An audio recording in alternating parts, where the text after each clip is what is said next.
Welcome to the feast, I unleash, I'm a motherfucking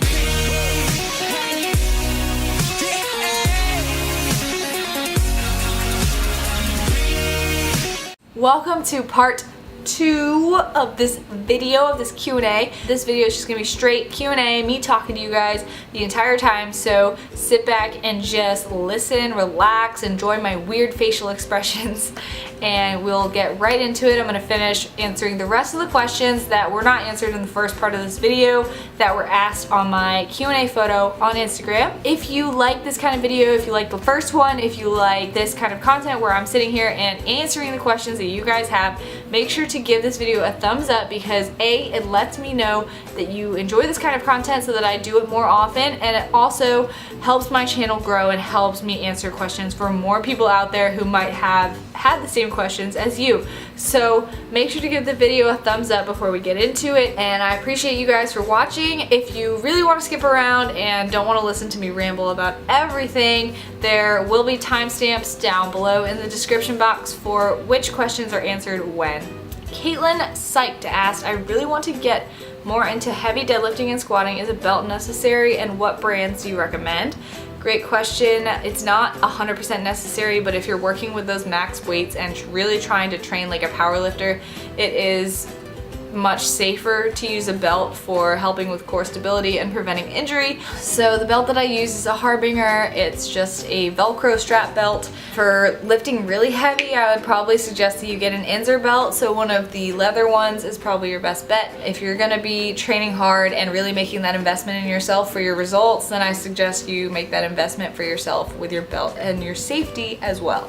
J1029, I butchered that because I'm lazy, said eat less calories than you burn, but I've also read that not eating enough so that you need to be eating enough so the body doesn't think it's starving and hold on to fat. Where's this balance, and how do you know how much you should be eating when you are working out or have a day off the gym?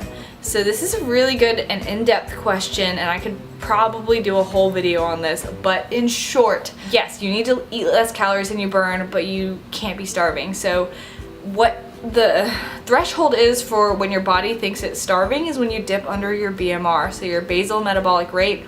That's how many calories you burn a day if you are literally just laying on the bed all day and not doing anything.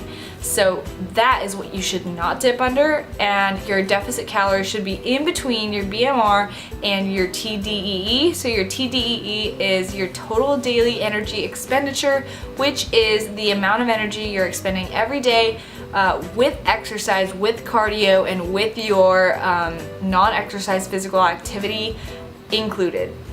So that means if you work a standing job where you're walking around all day and carrying boxes around or something like that, that factors into your expenditure. Your cardio, whether it be 3 times a week or 5 times a week or not at all, factors into that TDEE, as well as your lifts. So you can find online calculators or use a coach to find that balance for you. But basically, if you're in a deficit, then you need to be below the TDEE and above the BMR, and you can also even be at the TDEE and just do extra cardio and extra work. So it's all about finding that balance of calories, whether it be more cardio and more food or less cardio and maybe a little bit less food. But your body does tend to have those adverse adaptations that prevent you from losing fat as well when you dip calories too low too fast. Whoa, shit, I did not see you come in. Boom! That would've been cool. Alright, MagSwag73 asked, what were your macros like when you were cutting? Low. Pretty low. What we did was a carb cycle. You can watch my bikini prep series if you really want to know what they were, but I don't recommend those macros for anyone doing a normal cut. Again, that's probably going to be below your BMR, and the only time that someone would dip under their BMR would be for contest prep for a very, very short duration of time. So that's that. PB and Pull-Ups asked, if you could only live with one food, what would it be? And what's your biggest pet peeve, and do you have siblings / about them? If I could only have one food, then probably pizza, but I would have to give her to my lactose intolerance first. But yeah, I love pizza. Definitely my favorite food. Or just straight up like bacon cheeseburgers. Pretty basic. I love savory food. What's your biggest pet peeve? God, so many things annoy me about the human race.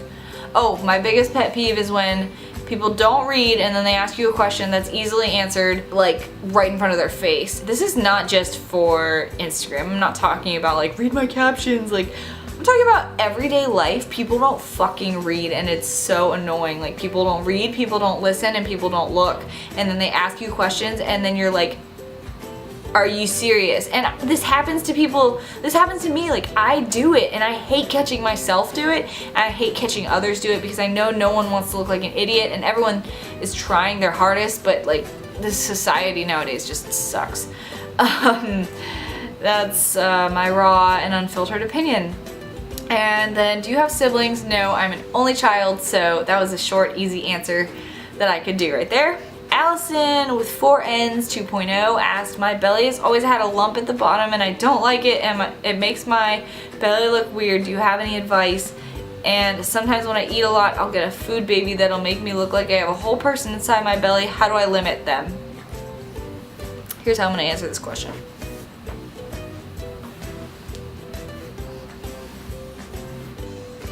Is relaxed. Completely relaxed right now. I'm not pregnant.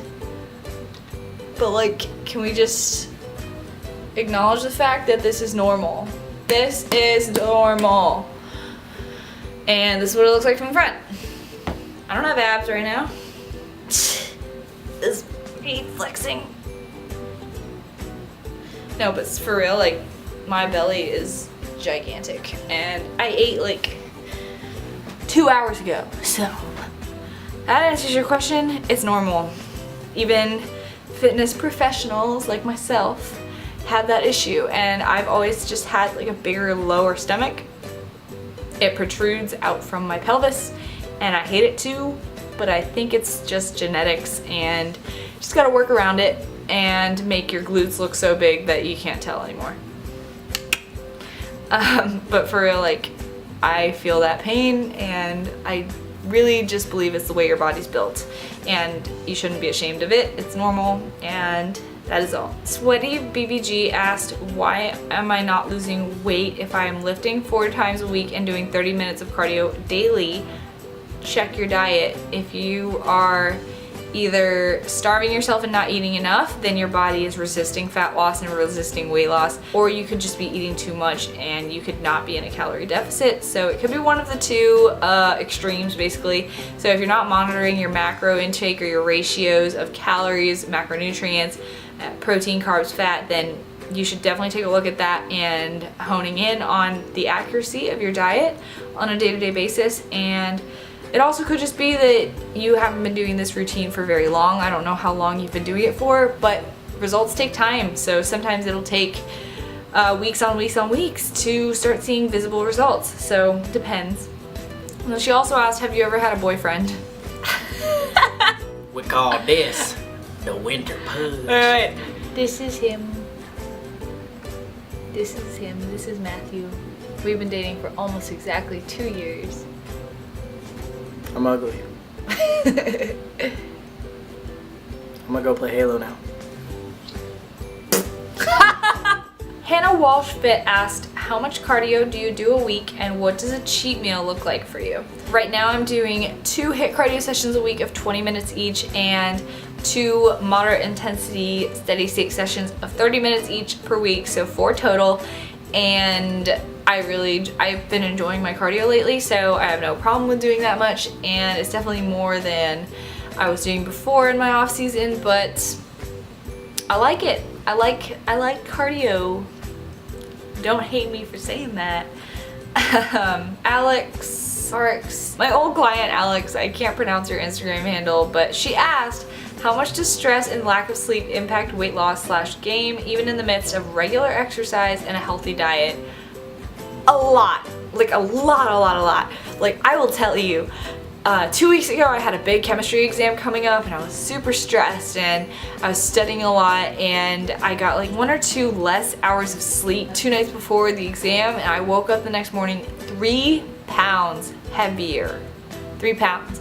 Not to mention, when you're on your period, I've seen clients fluctuate up to like 5 or 6 or 7, even 10 pounds from their period. So water weight retention with lack of sleep and with hormonal changes, they're huge, absolutely huge. Even if you're being 100% on point with your diet, like I'm telling you, I've not missed a macro in probably like a month and a half now, and even in the midst of that, like I'll get 1 less hour of sleep and I'll wake up heavier. I'll get like an hour more of sleep and I'll wake up 2 pounds lighter. Like that shit is insane how much it impacts your weight and your weight retention. So the best thing you can do is try to be as consistent with your sleep as possible, work on de-stressing yourself as much as possible, and working in things like meditation or yoga or just like journaling or breathing exercises. And basically you just want to de-stress yourself as much as possible and regulate your sleep and regulate your diet as much as possible to see the least amount of fluctuations, but also realize the fluctuations are very normal and they're going to happen. So like I said earlier in this video, go off your average weight per week. Tasty Chocolat asked, I'm trying to build my glute muscle / grow the booty. Would you recommend a high protein diet, 40% protein, 30% carbs, and 30% fat, or 40% carbs? Overall, yes, I would recommend a high protein diet to supplement your lifting routine. So if you're gonna try to grow the booty, it's not gonna grow without the work put in, so you do have to train your glutes. I'm assuming that's assumed in the question, but I would say you definitely want to have a decent amount of carbs to have optimal performance in your workout. So I would lean towards 40% carbs. Honestly, I think 50 to 60% carbs would probably be better. And then 1 gram per pound of body weight for protein, and then the rest for fats. That's what I think is optimal for building muscle. J Kang Fitness asked, I remember you shared in a previous post that you're half Korean. As a Korean myself, I'd be interested to know to what extent Korean culture, parentheses, food philosophies and traditions play a role in your life. Well, Team Korean. So I'm half. My mom's side is Korean. And well, the food, obviously, I love all things Korean food, and not like white people Korean barbecue like chains that are popping up nowadays. Like I like real Korean food, and I think that Korean barbecue has become a trend and like everyone loves it now, but I'm an OG. Traditions, I used to play that game with the like wooden sticks with the symbols on them, and you would like toss the sticks, and I forget, but I used to play that with my family, and we honestly just go out to eat a lot, and that's what a lot of Korean culture is based on anyways, is centered around food, just like any culture. But yeah, my Korean side of my family will just get together for lunch or dinner for holidays, and we do the New Year's bow thing where younger kids get cash, which was always fun. We haven't done it in recent years, but we used to do that when I was little. Medically Fit said, can you lose body fat without losing weight? I want to lose some fat, but I don't have a period at the moment, so they counteract each other, but I can't see any of my work in the gym or with my macros paying off. If you don't have your period, then you need more body fat. I'm sorry, I'm just gonna be really blunt about that. Not having your period from either your diet or your training is a problem, and likely you don't have enough body fat to function properly with your hormones, and you need to gain body fat and gain muscle. My immediate response to that would be reverse diet, gain as much muscle as possible with as little fat as possible, but you do need to gain both. You will get more visible results of looking more toned and looking the way you want to look. Despite contrary belief, looking smaller is not necessarily the answer. If you're looking for the like lean body shape and the toned shape, then building up muscle is likely what you need to do. Now, I haven't looked at your profile, so I am not gonna try to be quick to judge here, but that is what most scenarios that I see nowadays is that people think they need to be smaller, but in reality they need more muscle and sometimes even more body fat to get the look that they're looking for. If you don't have your period, that's really a problem, so I would really recommend reevaluating your diet and making sure that you're eating more over time. M. Robinson 2017 asked, what's more important, following calorie intake or macros. Calorie intake will always be number one, but if you're looking to improve your body composition, then your macros will be very important, especially as you get leaner. Your macros become more and more important so that you don't lose muscle mass. So if you're trying to achieve the toned quote-unquote look, I suggest tracking your macros, at least your calories and your protein, and then carbs and fats can be a secondary priority. So sometimes something I do for some of my clients is, instead of giving them like rigid macro numbers, if I think it's going to be too much for their lifestyle, I will give them a calorie goal and a protein goal, and if their calories lie within a certain amount, then their carbs and fats can be wherever within that. Oh, I think that's it. Okay, and then I did get one more question on my reminder post that I put up today to just remind people to ask more questions, but this person put it on the wrong picture, but I'm still gonna answer it because I'm a nice person. So B2 and Friendly asked, I've heard that too much cardio will burn/disappear my gains, and that there is a specific formula to calculate how many minutes of cardio per week I should do without compromising my gains and just get leaner. Is this true? How much cardio can I do? I've never heard of that specific formula. There's definitely a way to calculate what your macros should be and how much of a caloric deficit you need to be in to lose fat, but I've never heard of something so specific. It sounds like someone's trying to sell something that doesn't actually work. But being in a cut and trying to lose fat, muscle loss is inevitable. Unless you are a total beginner to weight training, if you're losing fat, you're losing a little bit of muscle too. And that's where your diet comes in, that's where your supplementation comes in. You're preventing as much muscle loss as possible, and you're like retaining as much muscle as you possibly can. But it doesn't work like that. So when you're gaining muscle, you are also gaining fat, and that's inevitable. Same goes for when you're losing fat, you're also losing muscle. And what we do with our diet is to prevent the adverse effect of losing more muscle, because your body doesn't want as much muscle when you're trying to lose fat, because muscle burns more calories than fat, so it's energetically expensive. So your body's like, I want to get rid of that, because it thinks, oh, I gotta survive. The survival mechanism of your body kicks in, and it's like, yo, I gotta lose this energy burning shit to survive better and to live off of less calories. So with your high protein intake and with your BCAAs and with your lifting, that's how you preserve that muscle mass. Now, is it impossible to lose body fat and gain muscle at the same time? No, it's not impossible, but you're not going to be seeing any rapid body fat loss results. If you're staying right at maintenance and doing both at the same time, the results are going to be far slower, and you're likely better off just cutting and losing as much body fat as possible and preserving as much muscle as possible, and then going into a gaining phase after that, because you'll be better set up to gain lean body mass, versus trying to stay in the middle and do both at the same time. It's like trying to chase two birds. You're not going to catch either of them, versus if you just went after one, or rabbits, or whatever the analogy is. But as for cardio, basically what you're going to do is you are going to figure out your total daily energy expenditure, and however you want to get below that, whether it be by adding cardio or by lowering macros, it has the same effect. So if you're in a calorie deficit, you're going to lose body fat, and you're going to try to preserve as much muscle as possible. What it comes down to is the slower that you cut and the less food you cut and the less cardio you do while still in a calorie deficit, the more muscle mass you're going to retain. And the faster and more drastic you go with your cut, the more muscle mass you're going to lose, and the more your body's going to adapt and resist fat loss and want to lose more muscle.